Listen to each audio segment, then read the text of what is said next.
We're going to look at problem 519 to show how support departments can be allocated based on the direct and step-down methods.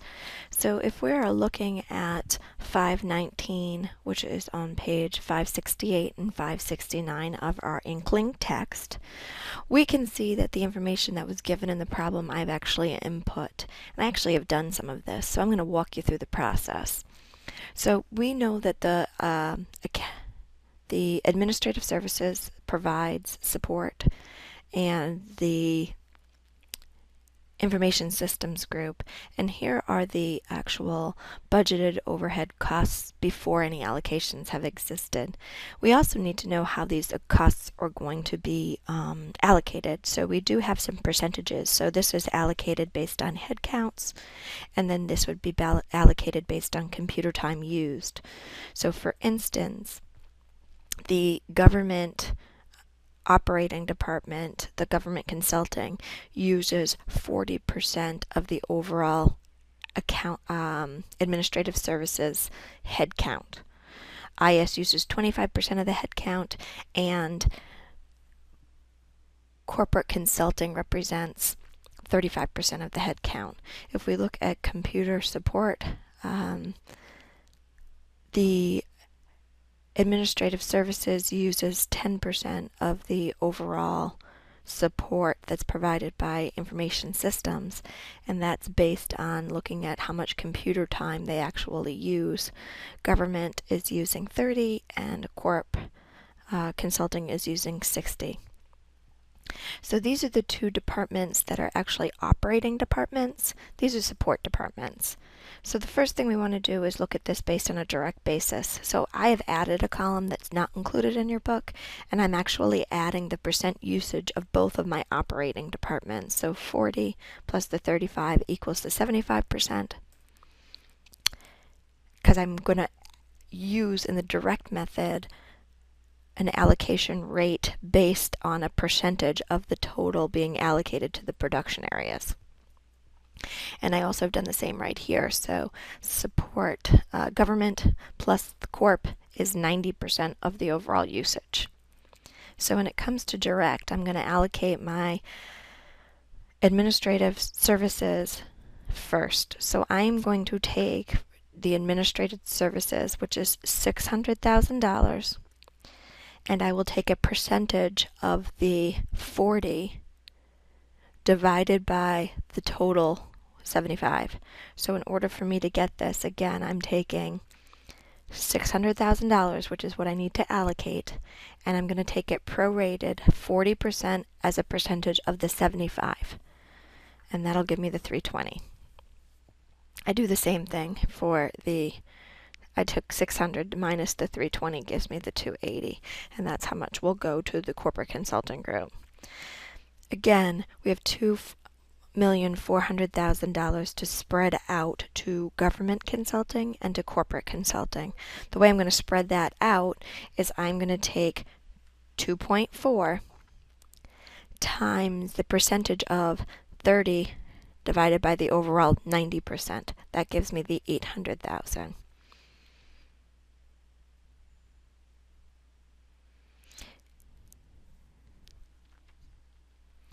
I'm going to take that and then subtract the difference to get the 1/6, and that's how we'll allocate it based on a direct method.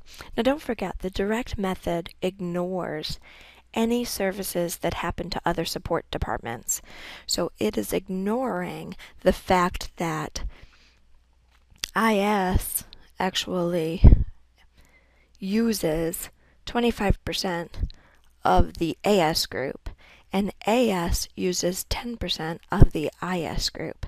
When we use the direct method, that is being ignored because we are not taking these percentages into consideration when we do the allocation. So in order for us to do that, we really need to look at the step-down method, which is part B. Step-down asks us to actually use the AS group first and then do our allocation. So what we're going to do is we're going to look at this $600,000. AS is giving 25% of that to the IS group. So we will take $600,000 times 25%, and that's the amount of resources that's actually being allocated to the IS group from the AS group. So that's $150,000. So now when we allocate out that IS group, we're going to start with the original 2.4, add the 150 that came from the support function of AS, and then do the same process that we did above. So in this case, we take the 600,000, we're going to split it to the 3 groups that get that support. So I will take, again, 600,000 times 25% goes to IS, 600,000 times 40% goes to the government group, and 600,000 times 35% goes to the corporate group. Now we're going to take the 2,000,004 plus the 150 and allocate that out as a percentage of the 30% of the 90. So again, what we're doing here is we're taking this 150 plus this 2.4, and now I need to allocate that out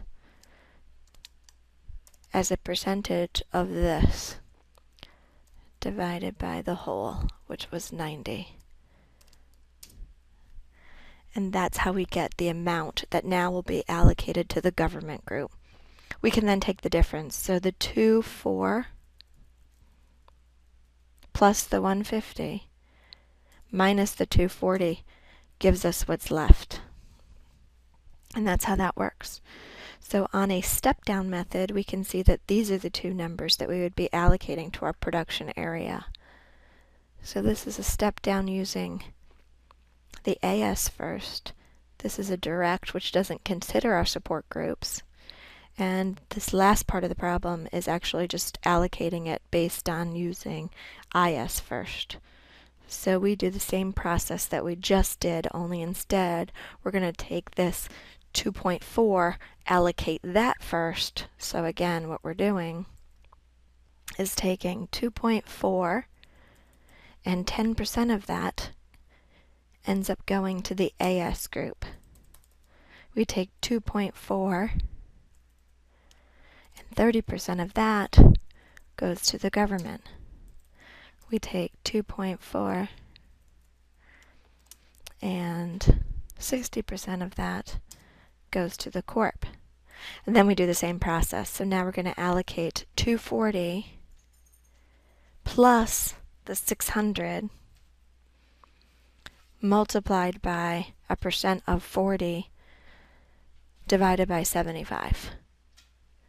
So that's how we'll handle that. So that's how we do this step down. You need to know which department steps down first, and then you just allocate based on the rest. So in part 2, it asks us to compare these different methods. So if we have the direct, we have the step down AS first, which was part PA, B, and now part C, which is the step down using IS first. We're going to compare these. So we have our government, then we have our corp consulting group.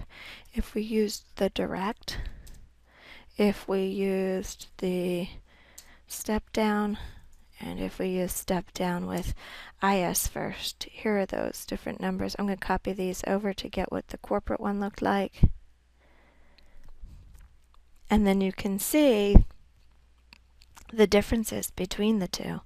So you can see that these 2 methods are clearly a better way to allocate. If we look at the step-down method, the information system support group that had a total budget of 2.4 provides 10% of its services to the AS group. So the AS group, which had a budget of $600, provides 25% of its services to the Information Systems group. When the AS group is allocated first, a total of $2,550,000 is then allocated out of the IS group. Given the Corp's disproportionate usage of services, this method results in the highest overall allocation to the Corp. By contrast, the government usage of AS group exceeds that of Corp, so government is assigned relatively more in support costs when AS costs are assigned second, after they've been increased by its share of the IS costs as well. So it really does make a difference on how we decide to distribute these costs, and we need to consider that as we move forward through our calculation. How could we have actually, what approaches might we decide to sequence, and in which allocation support departments when we're using step-down methods? So for number 3, the criteria that we could use to determine the sequence in the step-down methods, we could say that we're going to allocate support departments based on the ranking of percentages to their total services. So for instance, we could decide to do it based on this. We could decide to allocate support departments based on the total dollar amount. So we could decide to allocate based on this. Or we could decide to allocate based on a ranking of the dollar amounts and the services provided. So we could take these combined. We could take this and this with this and this and allocate that way. Generally, when we're doing allocation, it's probably better to use an allocation based on the percentage of their total services. That's typically how things are done.